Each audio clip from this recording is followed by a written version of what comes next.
This is the first event, Strike 1, using the Retaliators, and today I want to show you how my evade 5th ship build is working, which surprise surprise is very well. Hey everyone, Derpy here, and welcome back to another Battle Pirates video.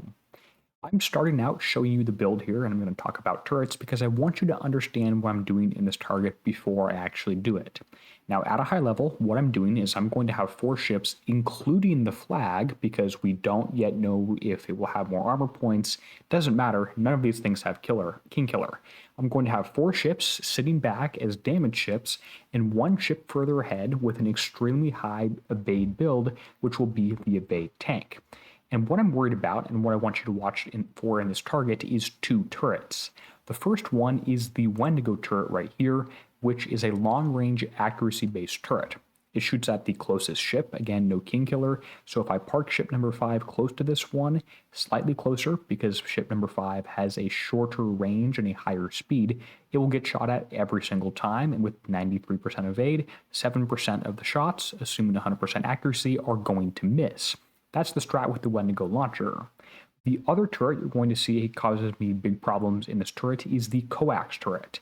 Now, the problem with this guy is it does splash damage to every ship near where it hits. This means if you have a fleet of 4 or 5 ships stacked, it's going to do damage to the entire stack.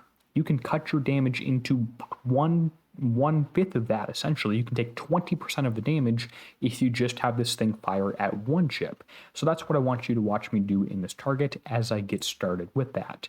And I want to jump over that first because this target is kind of sensitive to timing because it has moving turrets. And yes, you did hear that right. There are moving turrets in a siege target. I would have called those ships and not had them move, but I'm not the one making the targets. Okay, let's go ahead and get started. So if you're using my build, and by the way, I will talk about at the end of the video a few different options, including an evade prowler, which I don't think work as well as what I've got going, but let's get started with this. For the first cluster, all you need to do is stack up, and if you really feel like it, move ship 5 slightly further ahead. The first cluster just has the Wendigo launchers, which are going to shoot at the closest ship, which is the flag, which means I take basically 0 damage from just killing this cluster. If I wanted to, I could do that, retreat, and go in over and over. I don't really want to do that, so I'm not going to. Now, the thing you're going to see me do for the second cluster is a little bit more difficult, and that is split the ships apart, and you can use number keys and shift and stuff to play with that. I'm going to move ship number 5 very close to these things and have it be parallel in path to the other ones. I want this thing to be closer so it gets shot at by the coax turret and gets shot at by the Wendigo first. Wendigo will do splash damage to 1 ship instead of 4 or 5. Same sort of thing, I'm going to ignore those 2 turrets on the side for now, come back to them later. Now, the advantage of using my build is that ship number 5 is ever so slightly faster than the other ships, which means he'll be sitting out front and he'll take all the damage automatically as long as you're moving directly towards those guys. It even has a faster speed, shorter range, so if I just autoed something, it's going to work better on auto as well, which is kind of how I like to drive my ships more these days. I like to not do it, I like to do it on auto. Okay, now comes the fun part, which is the moving turrets. All you have to do against these is stay stopped, maybe turn the opposite direction, wait for them to come towards you, and then hit it a few times and you'll be fine. Just like a ship if it was moving on a rail, which is what a ship path would be in the target, I suppose. It's siege, so we have to pretend that they're buildings. That's 1 turret out of the way, not too bad there. Now again, for this cluster, just stay moving, you'll be totally fine. Don't go in the directional arcs, and you won't take damage from that one. And again, there is the moving turret heading towards me. Just click on him when he shows up and move the other direction. You can auto that, but only if you are moving towards him rather than away from him. It doesn't quite work out like that. Next turret cluster is a little tricky. What I want to do is have 5 ships, or my back ships, my stack further away, move the evade tank further in, and then stop everybody as soon as I can. I want to do it this way because there are other things that do damage to me if I get too close, specifically the bottom cluster, which is the next one we're heading to. Now, one note I want to make is that I want my ships roughly parallel to each other. I don't want them running along the same track, because if I do that, then obviously the moving ship was where the damaged ships are, which means that if it misses the front one and hits behind it due to my ships moving, well, I take extra damage that way. Okay, so again, what you want to see here is I'm not going to stack up and move ship number 5 slightly out ahead.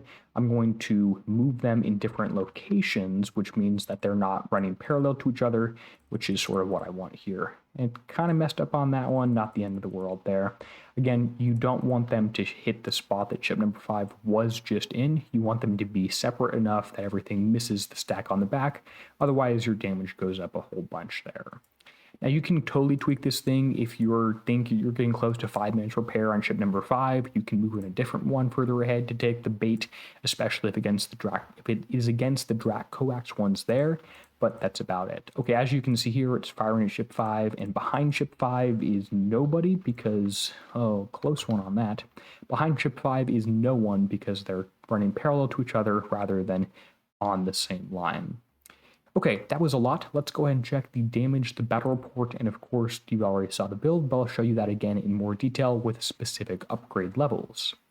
Damage should be almost 0 from radioactive because the only radioactive is the radioactive Wendigo, which is missing 3% or all but 3% of the time. Lots of ballistic damage from those chain guns. Unfortunately, there's nothing much you can do about that. Stay moving and kill them quickly is about all you can do. Total repair time here is 22 minutes. I could totally record this again, try and drive a little bit better in a few locations and get that down to 20 minutes and call it instant repair. But luckily for you, I didn't put instant repair in the thumbnail. I just want to show you the strategy and let you adapt this for yourself. I will be going through the level 51 target as well. Make sure you subscribe to see that one. And my ships are not even all the way complete. I don't have heavy armor or even a second armor plate on the U3 evade ship. I think the rest of them are finished, but there are definitely some regular weapons on there. They're not all legendary. I have not opened a single chest this strike, so I couldn't really tell you that much. If you have any questions, go ahead and let me know in the comment section below, and I'll get back to you. With that said, I want to give a huge shout out to the channel members whose names appear on the end screen now. They're helping keep videos like this one possible. Until next time, this is Derpy signing out, helping you be a better pirate.